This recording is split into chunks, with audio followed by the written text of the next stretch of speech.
Hi, welcome back to engVid.com. I'm Adam. In today's lesson, we're going to look at words that generally confuse people, especially when it comes time to say them. Words that have the OUGH or the AUGH inside them. And the reason they're confusing is because they don't sound anything like they look. Now, this is a common problem in English. English is not a phonetically spelled language. In other languages, the way a word looks is the way it sounds. In English, not so much. So we're going to look at the different sounds that you can have with these letters. And the thing you're going to have to remember is this is about memorization.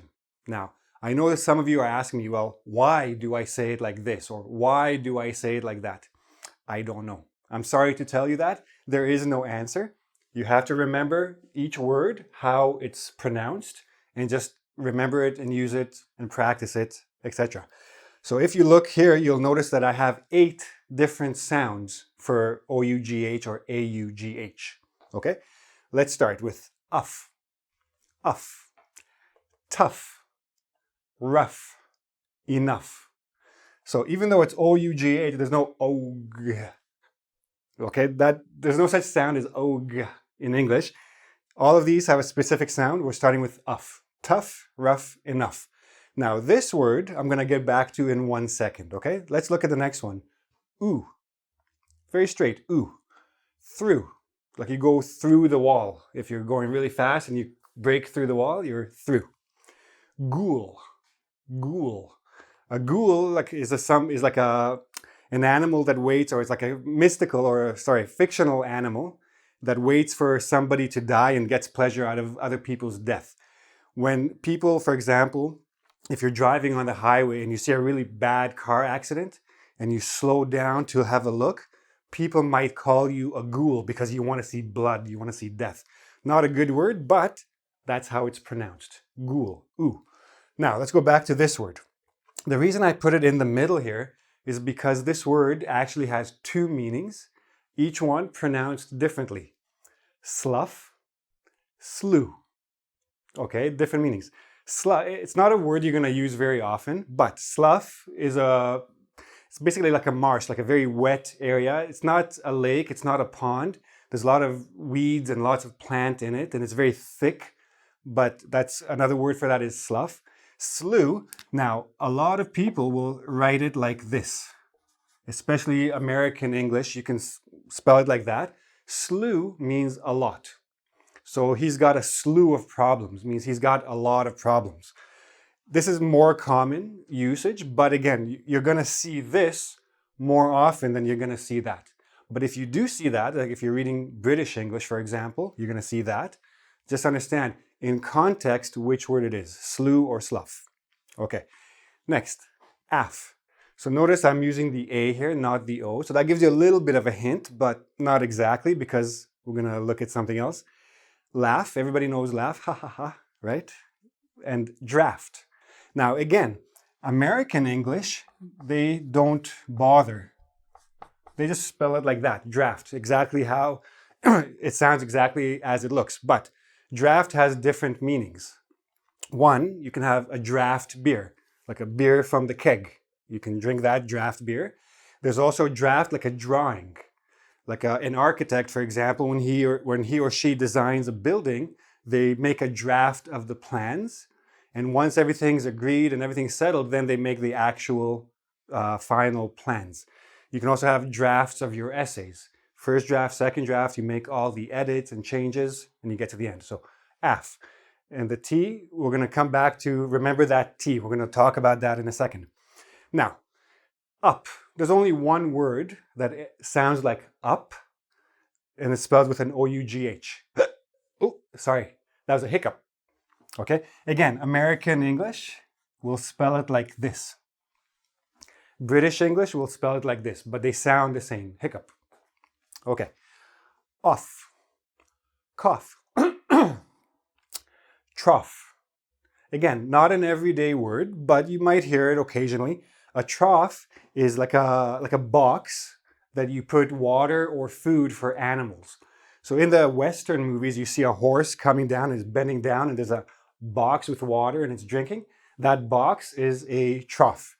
When we speak about pigs eating, they usually eat out of a trough. Ow, like ow, that hurt. Ow. Plow. Plow, like a farmer has this big tool. Well, in the old days, they had this big tool, and they hook it onto the bull, and they would plow the land. They would make holes to plant their seeds. Okay. Now, again, a more common spelling is this one, plow, but you will see this one as well. This one, now here you have to be very careful. These words, draft and drought, they look very similar. The only difference is an O and an A. Keep that O and A in mind because that's the difference between the two when you see them. Drought is when there's a long period of time with no rain. So the land is very, very dry. Okay, that's a drought. Okay. O, dough. Like when you put flour and water together and mix them and you have that pasty stuff, that's dough. Now, you might know this word, donut, a very sweet treat. Okay, again, Americans spell it like this, much easier. British people will spell it donut, but dough. Now, when we talk about the slang word for money, do you have any dough I can borrow? Do you have any money I could borrow? We're still using the same dough. Though, although, though, is a conjunction for adverb clauses. Now, this one's a little bit tricky. You have to be careful because this is a th, and then this is a ro, thorough. Thorough means very complete, full. When you're making a thorough investigation, you're doing a complete, very detailed, in-depth investigation. Thorough, okay? Don't confuse thorough with, where is it? Through, thorough, and though. Where's the O? Oh, right above it, sorry, okay? These 1, 2, 3, 1, 2, 3 words all look very similar. Make sure you notice the slight differences and the different pronunciations. Borough. If any of you live in New York, you know the 5 boroughs. Basically, the neighborhood or the area of a city is called a borough. A furlough, this is something that happens in the military. When a soldier gets a little vacation time, they don't call it a vacation, they call it a furlough. Time away from the military, approved time, furlough. But again, the actual spelling gives you no hint as to how to pronounce the word. So you have to be very careful about it and just remember and use it. And then ought. This is the most common one, you know. A lot of the irregular verbs in the past tense become these, right? Think, thought. Catch, caught. Now here, the A or the O makes no difference. They both sound exactly the same. But in writing, of course, spelling matters. So make sure you know exactly how it's spelled and how it's pronounced. They sometimes can come in the middle. Daughter. Ought. You ought to study this and practice and you'll be better at it.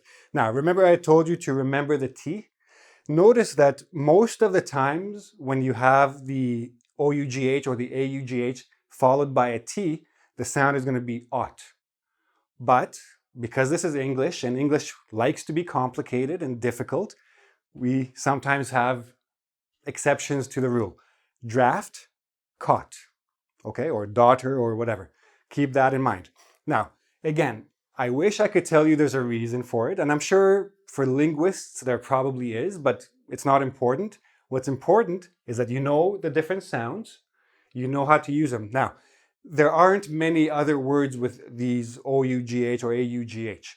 These are the ones you need to know. If you come across other ones, what should you do? If you're not sure which sound it is, look in the dictionary. The dictionary will tell you exactly which sound goes with each OUGH or AUGH sound, as it were.